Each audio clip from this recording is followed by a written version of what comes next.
Red Dirt Road Podcast. Marshall Farnsworth here with Alex, Pizza Eater, as they used to call him. We used to call him back in the day. You know, it's good to be back. Actually, it's Xander Pizza Eater, not Alex Pizza Eater. That's what you guys all used to call me.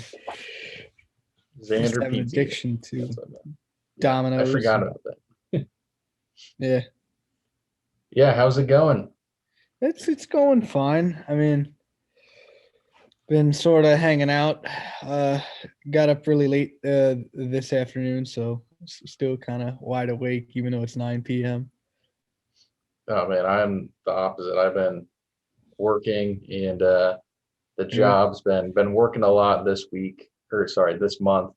The last 3 months was a lot more chill. So I think most of next month will be back to normal, but it's super busy this month doing some overtime and stuff. But yeah, the usual. But we got a really big podcast today, so I don't want to talk a whole lot about this other stuff. Neon Moon, Brooks and Dunn, big episode. So let's get into it. We tried to get my dad on today. We got my Uncle Craig on before.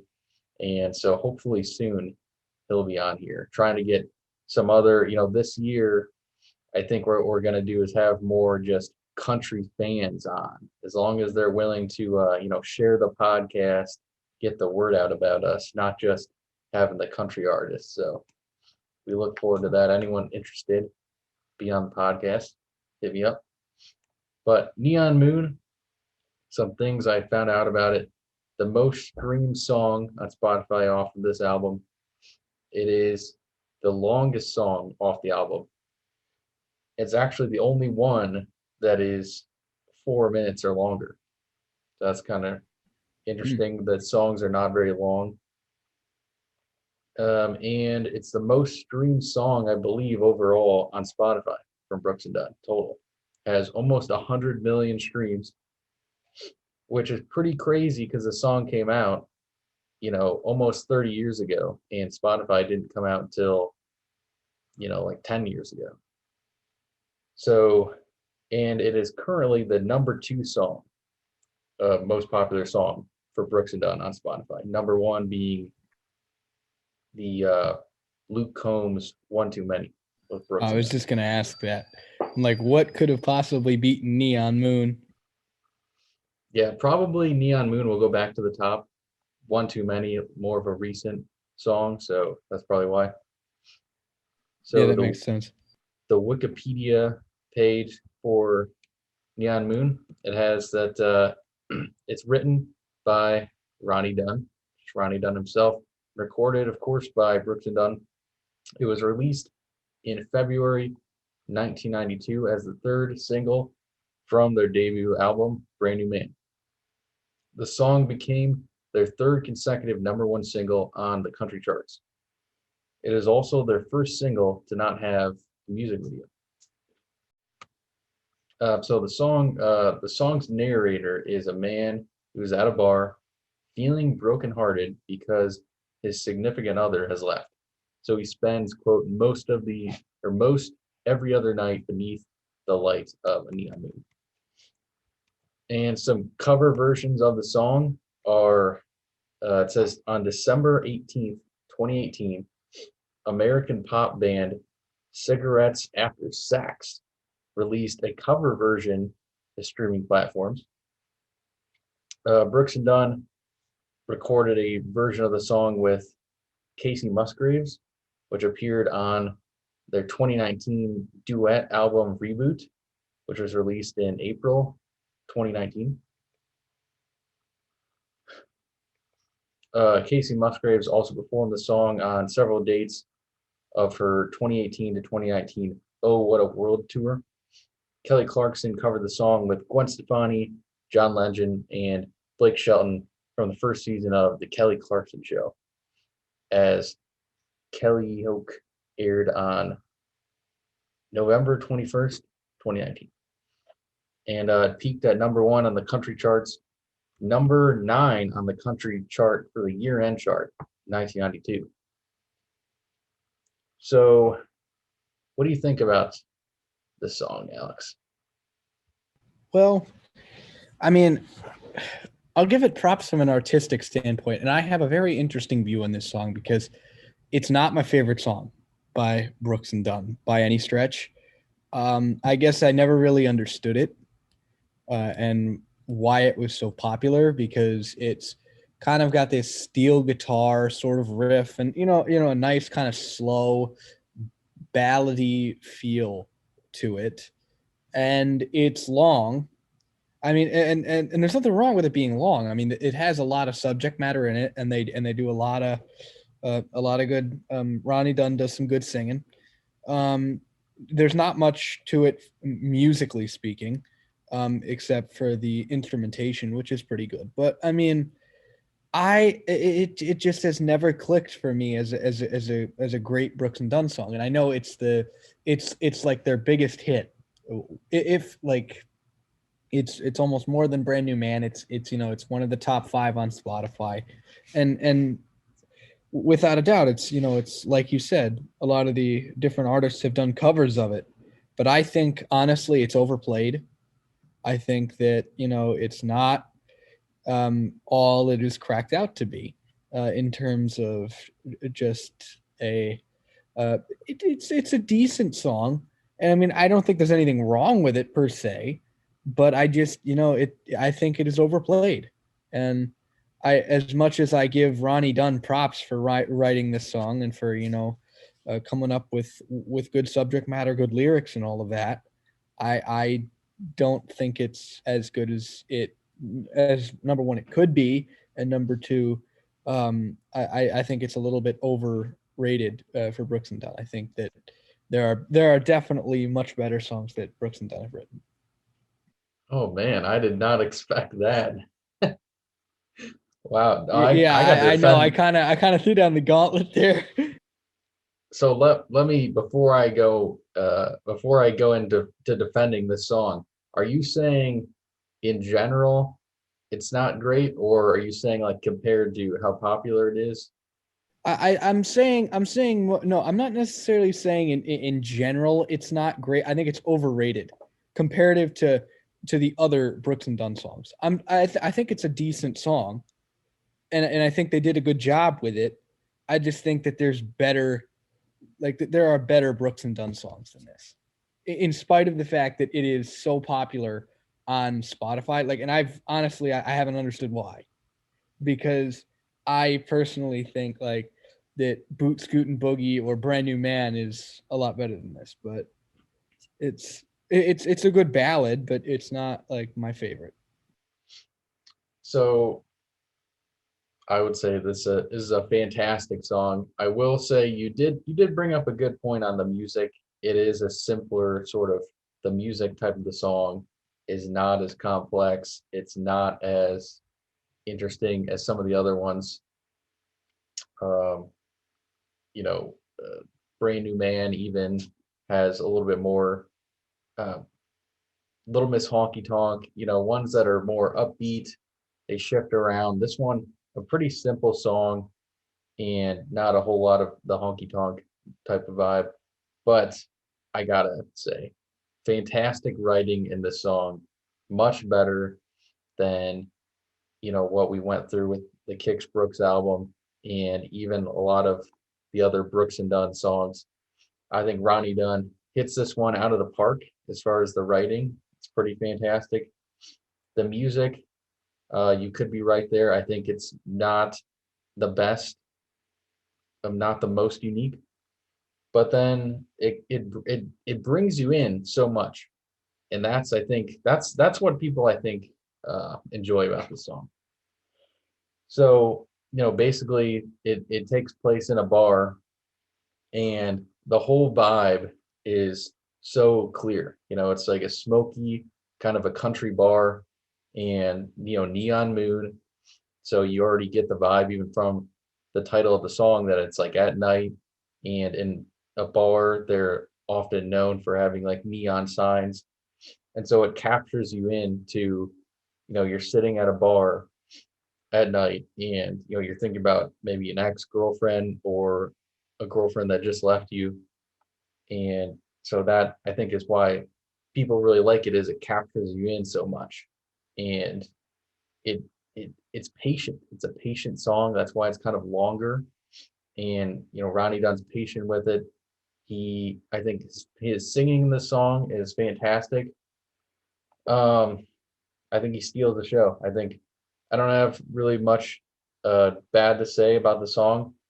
It is so far definitely my top song off the album from the songs we've reviewed so far. Definitely top five Brooks and Dunn song overall. Probably not my favorite Brooks and Dunn song. Uh, by the name of this podcast, you may be able to guess what maybe my top song is, Red Dirt Road. I wonder what. I think that one is probably a little bit, you talk about the music in that is better than, it's better than this one because it brings in some guitar and just more interesting in that Yeah. standpoint. But as far as the writing, as far as the singing, it's fantastic. As far as capturing the listener, fantastic. So that's what I'll say. Yeah. I mean the singing is very soulful, and I'll tell you why it's so much better than the Kix Brooks album, because I don't even think Kix Brooks has any singing in this. I think honestly it's just Ronnie Dunn singing this with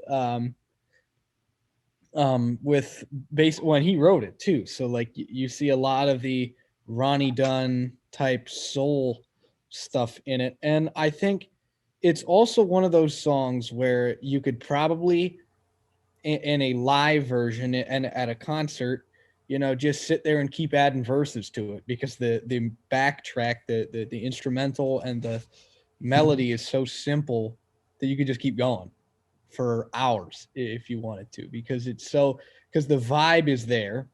And I'll give it that. I just think that it's a good song, and I think it has its place in Brooks and Dunn history. It has that, like, that impact, but I do prefer that honky tonk style of of Brooks and Dunn. And this is a little bit of a break from that. But I mean, again, there's great artists who have released tracks like this. And I think, it definitely is a song that a lot of people relate to. That's possibly why it's so popular, because, it's one of the bluesy, soulful side of Brooks and Dunn. That's also why I like Brooks and Dunn. They're very multifaceted. They're not really sticking to one side of the aisle. But I personally, I just prefer the other side of Brooks and Dunn. But I'm not saying this is any like bad as a song. It's just I think it's a little overplayed. Yeah, the last two songs were sort of you know, Ronnie Dunn took a back seat. Cool Drink of Water and Cheating on the Blues. Those were not written by Ronnie Dunn at all. And he's not really doing any singing in it. And honestly, everyone knows Ronnie Dunn, much better singer than Kix Brooks. But, maybe he just needs to take a break every now and then. This one, Kix Brooks, he takes a break. This is the one he goes, Kix, you go off to the side in this concert. Ronnie Dunn comes in. But this next song we got coming up, Lost and Found. That's one of the rare ones though that Kix Brooks, he takes the lead in that, and that's actually one of their Yeah. few. That's one of their few bigger hits that Kix. He's the main guy in that. He does, for some reason, his voice does pretty well with that song. I'm not sure why, Mm-hmm. but that's for another episode. So, yeah, that's about it for this. Yeah. I mean, I would have liked to have a guest since it's such a big song, Yeah. but that's all right. I mean, we will be back and I stuff, mean, and we we'll can be wrapping definitely up get some. Yeah. real quick. So, what do you? So this is my favorite song so far off of the album. What would you say so far? Um, I gotta say, it's either Brand New Man or Cool Drink of Water. Um, Ooh, or but although I gotta go with Brand New Man. I think Cool Drink of Water and Cheating on the Blues are a close second and third. But uh, or you know what? Maybe this is third because I mean this is a good song. I Oh don't man, really. I think you're sleeping on My Next Broken Heart. That's probably my second one. Oh my. Oh That's yeah, probably my yeah, number yeah. Oh, two. I'm sorry. I'm sorry. My next broken heart definitely takes second. That's a good song. I forgot about my. I almost forgot about my next broken heart there. So this one will be That's a three. well. Yeah. Well, see, I almost thought of my next broken heart and Brand New Man as the same song because they're continuations of one another. Well, if you watch the music videos, they're sort of continuations of the storyline behind.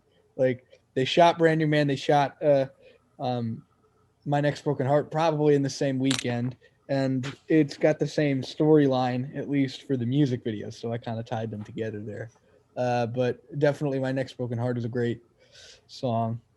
um but I don't think this makes the top two. This is going to be like three or four so far, I think. Oh, I know, and I'm sorry, it does not. oh man, I oh know. I man. and I feel bad. I feel bad because this is a, like I said, it's a decent song. I think the only reason that uh my only reason for kind of demoting the song is because anytime I say Brooks and Dunn, and this is a good thing in a way, anytime you mention Brooks and Dunn, the one song that everybody probably knows is either Neon Moon or Brand New Man. It's one of those two. And so subsequently it's played a lot, and because you see a lot of that, because people know it. People know the words. They know it's like, this is like, trying to think of an What do you example here. think? So before we drag on too much, I'll just one last question before we go. Since this is relating to this, Casey Musgraves, like I said, she came out with the song on Brooks and Dunn's album of this song. They really were not involved in it at all. It was just her singing it. What do you Hmm. think about that version compared to this? Because I I I haven't heard I personally haven't like heard that version. I should listen to it. Um I personally like Ronnie Dunn's version much better.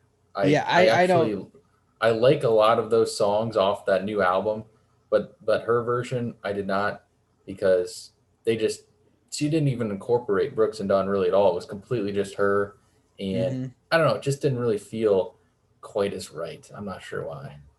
Yeah. I mean, I can imagine that. It's very hard to recreate the soulfulness of Ronnie Dunn. And The soulfulness does not come out in Casey no, Musgraves. I'm yeah, sorry. yeah, yeah, yeah. That's part of it. That's very. It's not to take away from the job that she did, the work that she did on it.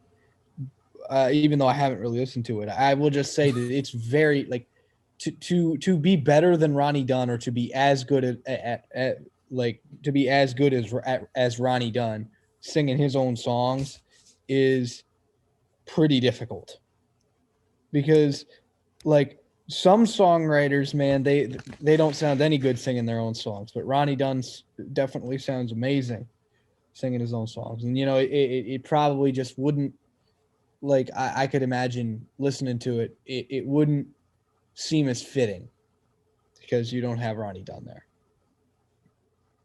All right, on that note, we are going to wrap it up.